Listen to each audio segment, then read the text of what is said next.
ले जी, ये भाई अपनी गाड़ी सेल कर रहे हैं और इंतहाई कम कीमत में सेल कर रहे हैं। ये कौन सी गाड़ी है? ये सेंट्रो है। सेंट्रो गाड़ी है। कौन सा मॉडल है? 2009। 2009 मॉडल। खोल के दिखाएं सर, कैसी है अंदर से, इंटीरियर दिखाएं, इंजन दिखाएं।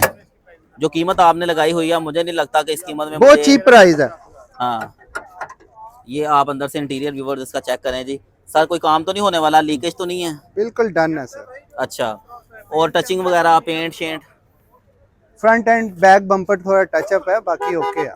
बाकी सारी ओके है। इंटीरियर इसका दिखाएं जी। इसकी व्यूअर्स प्राइस आपको भी बताएंगे तो आप यकीनन जो है ना खुश हो जाएंगे।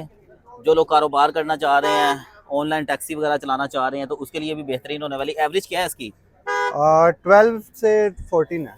अच्छा, 14 किलोमीटर तक ये 1 लीटर में इन निकाल सिटी की बात कर रहा हूँ। इन सिटी में। आउटसाइडर तो ये 15-18 है। एलपीजी पे भी चलती है? 3 सिलेंडर लगे हुए। क्या दिखाने जा रहे हैं जनाब? सर सिलेंडर दिखा रहे हैं आपको, अंदर से देखिए।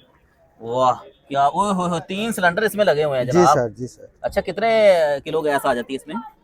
इसमें आ जाती है तकरीबन काफी ज्यादा।